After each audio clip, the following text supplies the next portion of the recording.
아멘. 오늘 우리에게 주시는 하나님의 말씀은 에스겔 20장 10절에서 26절까지의 말씀입니다. 구약성경 1178쪽입니다. 20장에서 에스겔에게 이스라엘 장로들이 찾아왔습니다. 하나님께 뭔가를 좀 구하려고, 하나님께 도움을 청하려고 이렇게 왔는데, 하나님께서는 그들을 향해서 그들이 묻는 것을 용납하지 않겠다라고 이렇게 말씀하시는 거예요. 왜 용납하지 않으실까? 그 이유를 말씀해 주시는데, 바로 그들의 조상들이, 그리고 그들이 하나님 앞에 가증한 죄를 지었기 때문이라고 말씀하고 있습니다.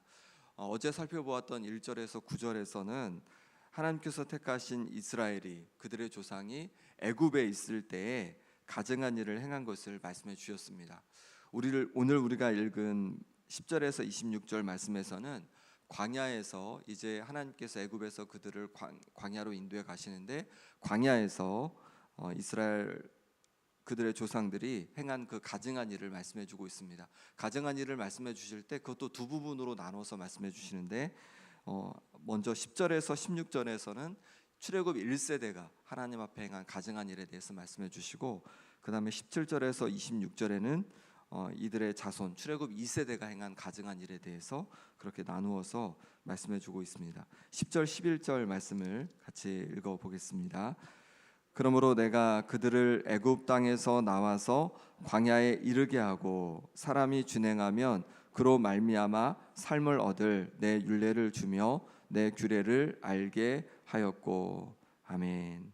하나님께서는 이스라엘 백성을 이제 애굽에서 건져내셔서 광야로 이끌어 가셨습니다. 근데 광야로 인도하셔서 가나안 땅으로 가는 그 여정 속에서 시내산에 들리게 하시고, 그 시내산에서 모세를 통하여서 십계명을 비롯한 여러 율례와 계명들을 하나님께서는 이스라엘 백성들에게, 하나님의 백성들에게 주셨습니다. 그러면서 뭐라고 그것을 표현하냐면 11절에 보시면 사람이 준행하면 그로 말미암아 삶을 얻을 내 율례, 이렇게 표현하고 있습니다. 사람들이 준행하면, 지키면은 그것으로 말미암아서 삶을 얻게 된다는 거죠. 삶을 얻게 된다는 것은 그 말씀을 통해서 삶을 살아갈 수 있게 된다는 거죠. 삶의 풍성함을 얻게 된다는 것이죠. 하나님의 백성은 어떤 사람입니까? 바로 말씀으로 살아가는 사람인 줄 믿습니다. 말씀을 듣고, 또 하나님의 말씀을 듣고 말씀을 지키며 살아가는 것이 하나님의 백성의 모습이라는 것이에요. 그 말씀이 우리를 살게 한다는 것입니다. 예수님은 그래서 말씀을 듣고 행하는 자는 반석 위에 집을 지은 사람 같고, 듣고 행하지 않은 자는 모래 위에 집을 지은 사람과 같다고 말씀하셨습니다. 평상시에는 잘 모릅니다. 근데 언제 이제 모래 위에 집을 지었는지, 반석 위에 집을 지었는지 드러날까요? 비가 내리고 또 홍수가 나고 바람이 불면요, 이제 드러나는 거예요. 반석 위에 지은 집은 끄떡없지만 모래 위에 지은 집은요, 그냥 무너지고 마는 거죠. 우리 인생도 마찬가지입니다. 말씀을 듣고 말씀을 붙잡고 살아가는 인생과 그렇지 않은 인생이 언제 드러날까요? 평상시에는 잘 모를 수 있습니다. 근데 여러 어려움이 있고 고난이 있고 또 광야의 삶이 있을 때, 그때 다 드러나는 거죠. 그때 말씀을 붙들고 살아가는 사람들은요, 흔들리지 않는 거죠. 말씀을 붙들고 끝까지 이겨낼 수 있는 것입니다. 하지만 말씀 없이 그렇게 살아가는 이들은 곧 그것으로 말미암아 흔들리고 낙심하고 절망 속에 빠질 수밖에 없는 것입니다. 그러니 지금처럼 우리가 말씀을 계속 붙들고 살아가는 인생 될 수 있기를 소망합니다. 그럴 때 이 말씀이 하루하루 우리를 살게 하고 또 하나님께 영광 돌리게 우리의 삶을 이끌어갈 줄 믿습니다. 주신 그 계명 중에서 이제 특히 안식일 계명을 강조하여 말씀하십니다. 12절 말씀입니다. 같이 읽겠습니다. 또 내가 그들을 거룩하게 하는 여호와인 줄 알게 하려고 내 안식일을 주어 그들과 나 사이에 표징을 삼았노라. 아멘. 하나님께서는 이스라엘 백성들에게 여러 계명을 주셨는데, 그 중에 특히 안식일에 대해서 말씀하십니다. 안식일을 하나님과 백성들 사이에 표징으로 삼았다는 것이에요. 하나님의 백성의 표징으로 삼았다는 거죠. 그러니까 세상 사람들과 구별되는 그것이 바로 안식일이라는 거죠. 거룩이라고 말씀하고 있는데, 거룩이란 말 자체가 구별된다는 거죠. 이스라엘 백성을 하나님의 백성으로 구별하기 위해서 하나님께서는 안식일을 주셨다는 거죠. 세상 사람들과 다른 거죠. 세상 사람들은 매일매일 일하는데 이스라엘 자손 하나님 백성들은 어떻습니까? 일주일에 하루를 일을 하지 않는 거예요. 그러면은 어떻습니까? 그러면 세상 사람들보다 더 못 먹고 더 어려울 것 같아요. 그런데 일주일에 하루를 쉬는데도 그럼에도 불구하고 그들이 삶을 살아가는 거예요. 그럼에도 불구하고 먹을 것을 얻고 충분히 그렇게 살아가고 있는 것입니다. 어떻게 사는 겁니까? 이들은 바로 하나님의 은혜로 하나님의 돌보심으로 살아가는 것인 줄 믿습니다. 광야에서 이스라엘 백성들은 그것을 너무 절실하게 경험했죠. 그들이 광야를 걸어갈 때 하나님께서 그들에게 만나를 주셔가지고 6일 동안 만나를 주셔서 그 만나를 통해서 그들이 먹고 살게 했습니다. 6일째는 2배로 주셔서 안식일에도 이제 먹게 하셨죠.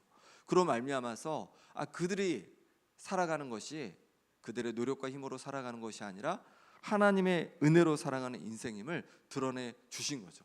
안식일은 그런 거죠. 우리가 하나님의 자녀임을 하나님의 은혜로 살아가는 인생임을 드러내 주는 것입니다. 지금 우리도 마찬가지입니다. 우리가 안식일을 지키진 않지만 우리가 주일에 주님께서 부활하신 주일을 지킴으로 말미암아 주님 앞에 나와 예배하고 또 봉사함으로 말미암아 드러내는 거죠. 우리가 하나님의 자녀인 것을 드러내는 거죠. 사람들은요 그렇게 주일에 교회 나와서 예배하고 봉사하고 하는 것을 보면서 아유 뭐 저렇게까지 하냐라고 얘기할 수 있습니다. 그리고 그 시간에 더 일을 하지, 그 시간에 더 놀러 가지라고 그렇게 얘기할 수 있습니다. 근데 그게 아니죠. 일주일에 한 번 주님 앞에 나와서 예배하고 또 그렇게 봉사하고 하면서 하나님께서 우리의 삶을 만지시고 또 도와주시고 또 한 주를 살아갈 힘을 부어주실 줄 믿습니다. 그렇게 일주일을 살아가니까 사람들은 놀라는 거죠. 아니 어떻게 그렇게 하루를 그렇게 예배하고 봉사하며 살아가는데도 어떻게 저렇게 풍성히 살아갈 수 있는지 그것을 보여줄 수 있는 것이죠. 그러니 우리가 주님 앞에 드리는 이 주일이 세상 사람들과 우리를 구별해주고 또 우리를 거룩하게 지켜줄 뿐만 아니라 우리가 하나님의 은혜로 살아가는 인생임을 그렇게 나타내 주시는 귀한 시간인 줄 믿습니다. 이스라엘 백성은 그럼 광야에서 하나님께 주신 이 계명과 또 표징으로 주신 안식일을 잘 지켰을까요? 그렇지 못했습니다. 광야길을 가면서도 하나님께 주신 계명을 지키지 않았습니다. 안식일도 지키지 않을 때가 있었습니다. 그로 인해서 하나님께서는 분노를 그들에게 쏟아서 멸하시려고 하셨습니다. 하지만 그렇게 하지 않으셨습니다. 왜 그러셨습니까? 14절에 보니까 이번에도 하나님의 이름을 위하여 하나님께서 이스라엘을 인도하여 내신 것을 본 나라들 앞에서 하나님의 이름을 더럽히지 않기 위해서 이번에도 그렇게 한 번에 멸하지 않으셨습니다. 이처럼 하나님께서는 이스라엘 백성을 향하여 광야에서도 아주 오래오래 참으셨습니다. 그런데 문제는 이들이 변하지 않는 것입니다. 16절 말씀 같이 읽어보겠습니다. 그들이 마음으로 우상을 따라 나의 규례를 업신여기며 나의 율례를 행하지 아니하며 나의 안식일을 더럽혔음이라. 아멘. 이들은 여전히 마음으로 우상을 따르고 하나님의 율례를 행하지 않고 안식일을 더럽혔습니다. 하나님을 의지하지 않고 헛된 우상들을 그 마음에 계속 품고 살아갔던 것이죠. 이 애굽에서 그들이 섬겼던 그 우상들을 광야에서도 또 다시 마음에 두고 있던 거죠. 그래서 모세가 그 십계명을 받으러 간 사이 아론을 통해서 금송아지 우상을 만들고 그렇게 섬긴 거죠. 왜 그랬을까요? 그 마음속에 아직도 여전히 우상이 자리 잡고 있었기 때문입니다. 그런데 이렇게 마음에 우상을 품고 있으면 언제 그것이 드러나냐면 뭔가 두려운 일이 있을 때 드러나는 거예요. 그들이 이제 저 가나안 땅에 12명의 정탐꾼을 보내고 돌아옵니다. 그때 그들이 뭐라고 하냐면 10명이 높은 성벽이 있고 용사들이 있고 거인이 있다는 거예요. 우리는 절대 저기를 갈 수가 없다는 거죠. 우리는 다 죽게 생겼다는 거예요. 그러니까 이 이스라엘 백성들이 어떻게 합니까? 하나님의 놀라운 그 기적을 애굽에서 10가지나 경험을 했잖아요. 그리고 광야를 살아오는 동안에 얼마나 하나님께서 그들을 먹이고 그들을 돌보셨습니까? 그런데 그들 마음속에 하나님이 있는 것이 아니라 우상이 있으니까 그들 마음이 어떻습니까? 두려운 겁니다. 그 가나안 땅에 있는 성벽이 두렵고 용사들이 두려운 거예요. 하나님께서 훨씬 크신 분인데 그들 마음속에 하나님이 없으니까 그들이 두려운 거예요. 그러니 그들은 하나님을 향해 모세를 향해 원망과 불평을 쏟아내고 우리는 결코 거기에 들어갈 수 없다고 말하게 되는 것이죠. 그리고 정말 그들의 말대로 그들은 가나안 땅에 들어가지 못하게 되는 것입니다. 헛된 우상이 그들의 마음에 자리 잡고 있었기 때문입니다. 우리도 무엇이 중요하냐면 우리 마음이 중요한 거죠. 우리 마음에 무엇을 담고 있는지가 중요한 것입니다. 마음속에 여전히 내가 우상을 담고 있거나 헛된 것을 내 마음에 붙들고 있다면 우리는 그것으로 말미암아 여러 어려움이고 힘듦이 올 때 두려움 속에 사로잡히고 넘어지고 쓰러질 수밖에 없는 것입니다. 그러니 우리 마음속에 헛된 우상이 아니라 오직 하나님 아버지를 우리 마음에 온전히 주님으로 왕으로 모시고 살아가는 우리가 되기를 소망합니다. 그럴 때 그렇게 우리 주님을, 우리 하나님 아버지를 내 마음의 왕으로 주인으로 삼고 살아가면 이제 세상에 어떤 일이 다가오더라도 우리 속에 계신 그 주님으로 인해서 담대히 이겨가고 승리하게 될 줄 믿습니다. 이렇게 1세대는 하나님을 마음에 두지 않으므로 여호수아 갈렙을 제외하고 광야 40년 동안 모두 죽게 되었습니다. 하지만 하나님께서는 이스라엘 백성을 모두 멸하지는 않으셨습니다. 17절 말씀해 보니까 그러나 내가 그들을 아껴서 광야에서 멸하여 아주 없이 하지 아니하였었노라. 아주 없이 하지 않으셨다는 거죠. 그리고 누구를 남겨두셨습니까? 바로 그들의 자손을 남겨두셨습니다. 18절부터 보니까 하나님께서는 그들의 자손 곧 2세대들을 남겨주셨고 이들에게도 똑같이 이제 하나님께서는 조상들의 율례를 따르지 말고 우상으로 스스로 더럽히지 말라고, 그리고 하나님의 율례를 따르고 안식일을 거룩히 지키라고 그들에게도 말씀해 주셨습니다. 이것이 하나님과 이스라엘 자손 간의 표징이 될 거라고 그들에게 똑같이 그들의 자손에게도 말씀해 주셨습니다. 그럼 이들은 어떻게 했을까요? 21절 말씀 같이 읽어보겠습니다.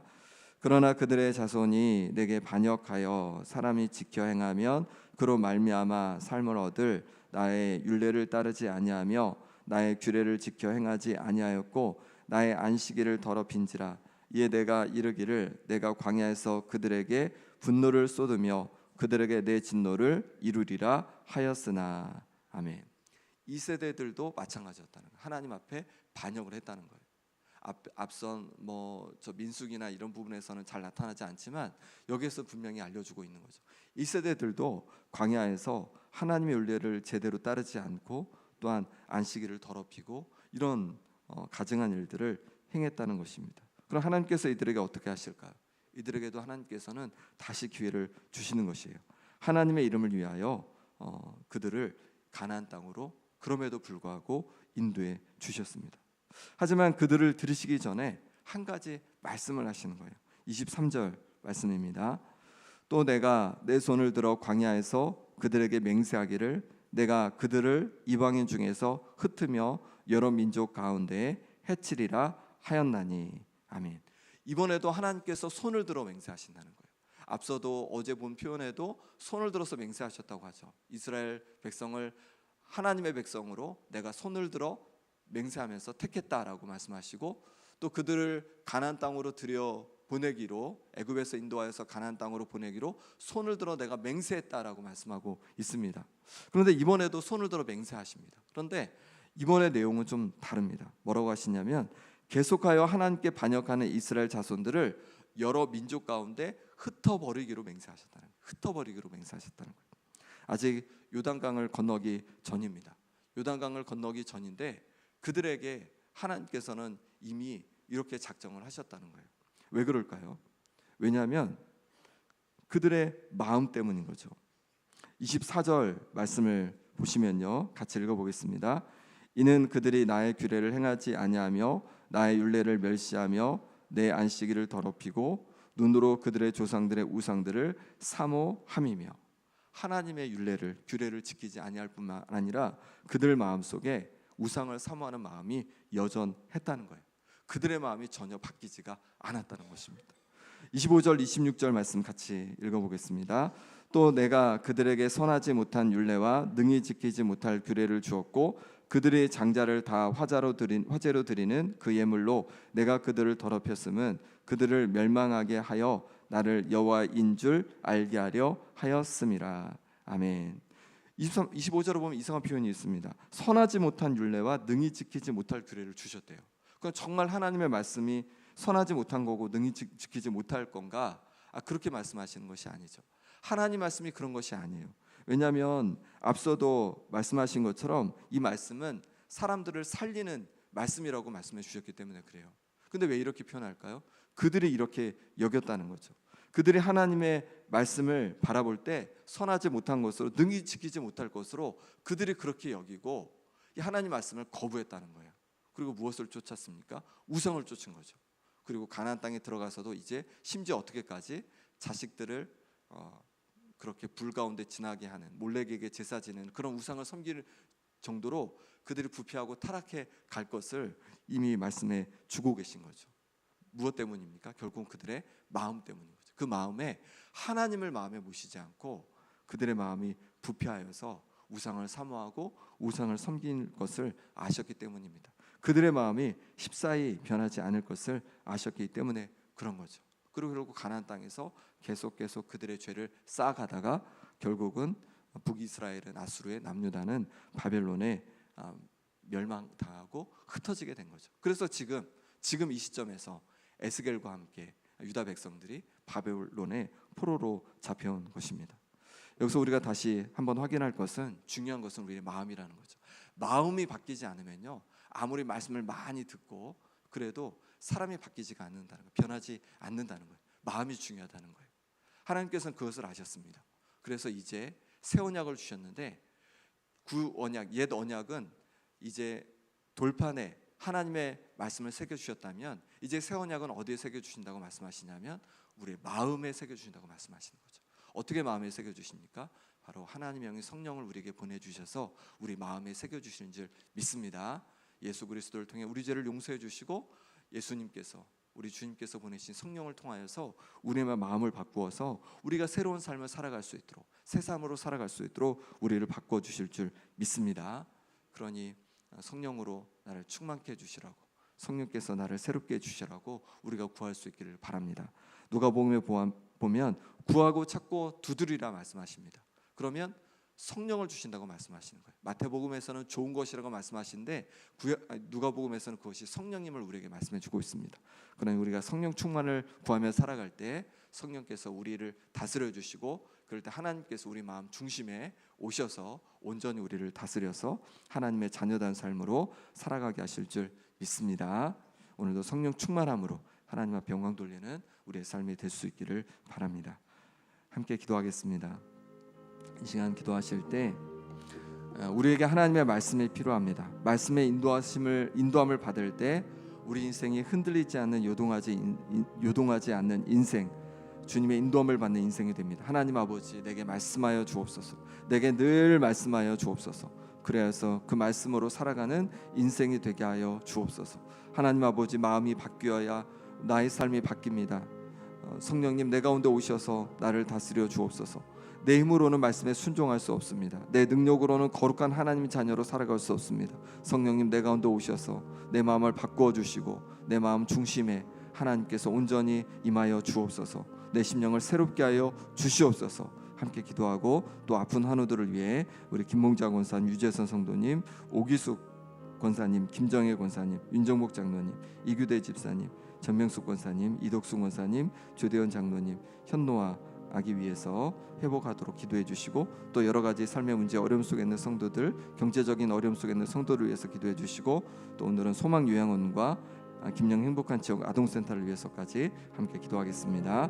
하나님 아버지께서 붙잡아 주시기를 원합니다. 하나님 아버지, 우리에게 말씀이 필요합니다. 말씀의 인도하심을 받을 때에만 우리 인생이 흔들리지 않고 요동하지 않고 하나님 앞에 영광 돌리는 귀한 인생이 될 줄 믿습니다. 하나님 아버지, 말씀을 묵상할 때마다 말씀을 깨닫게 도와주시고 말씀 앞에 순종할 수 있는 주님의 사람 되어지길 원합니다. 주님, 성령으로 충만하지 않으면 말씀에 순종할 수 없고 거룩한 하나님의 자녀로 살아갈 수 없음을 고백합니다. 성령님, 우리 가운데 오셔서 충만히 임하여 주시옵소서. 우리를 새롭게 하여 주시옵소서. 그래서 말씀 가운데 살아가는 우리의 인생이 되게 하여 주시옵소서. 아버지 하나님, 그래서 하나님 앞에 영광 돌리고 하나님 앞에 기쁨이 되고 정말로 삶에서 하나님을 드러내는 우리의 삶이 될 수 있도록 하나님 역사하여 주시옵소서. 우리의 마음을 고쳐 주시옵소서. 우리 마음의 중심에 오직 주님께서 임하여 주시옵소서. 영으로 임하여 주시옵소서. 아버지 하나님, 주께서 만져 주셔서 육신을 강건케 해주시기를 원합니다. 힘을 붙잡아 주셔서 심장을 강건케 도와주시고 염증이 사라지게 도와주시고 아버지 하나님, 그곳에서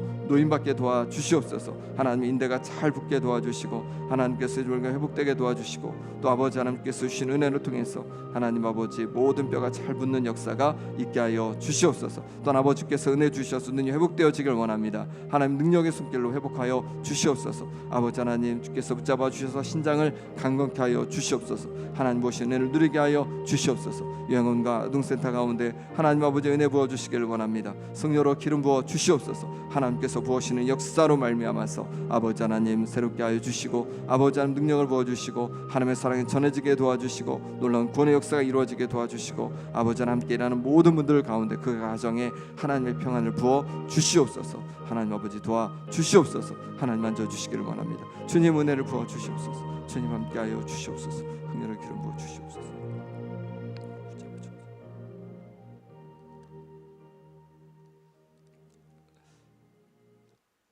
하나님 아버지, 우리 가운데 하나님의 말씀이 필요합니다. 말씀의 인도함을 받을 때 우리 인생이 흔들리지 않든 요동하지 않는 인생이 될 줄 믿습니다. 주님, 우리에게 늘 말씀해 주시고 그 말씀 앞에 순종하며 살아가고 그 말씀을 붙들고 살아가는 우리의 인생이 되게 하여 주시옵소서. 하나님 아버지, 우리 마음이 잘 바뀌지 않습니다. 우리의 삶이 잘 바뀌지 않습니다. 하나님의 영인 성령을 우리 가운데 보내주시고 우리 가운데 충만케 해주셔서 성령 충만함으로 말미암아 하나님께 영광 돌리는 거룩한 삶이 될 수 있게 하여 주옵소서. 우리 마음 중심에 오직 하나님께서 왕이 되어 주시고 주가 되어 주셔서 우리의 삶을 다스려 주시옵소서. 아픈 성도들 주께서 육신을 강건케 도와주시고 여러 어려움 속에 쌓인 성도들 가운데 그 어려움에서 노임받게 하여 주시옵소서. 유양원과 지역 아동센터를 통해서 하나님의 사랑이 전해지게 도와주시고 하나님 그곳에서 섬기는 많은 이들 가운데 하나님 그 가정에 하나님 그 삶에 평안을 더하여 주시옵소서. 하나님 아버지, 이 시간 하나님 앞에 귀한 예물 올려드립니다. 하나님의 기쁨을 위해서 선한 싸움을 싸우는 하나님의 자녀들 되기 위하여 하나님 앞에 기도하며 올려드립니다. 성령으로 충만케 해주셔서 예물드린 이 가정이 날마다 말씀과 기도로 성령 충만하여 하나님의 기쁨을 위하여 선한 싸움을 날마다 싸워가는 하나님의 자녀 되게 하여 주옵소서. 예수 그리스도 이름으로 기도합나이다. 아멘.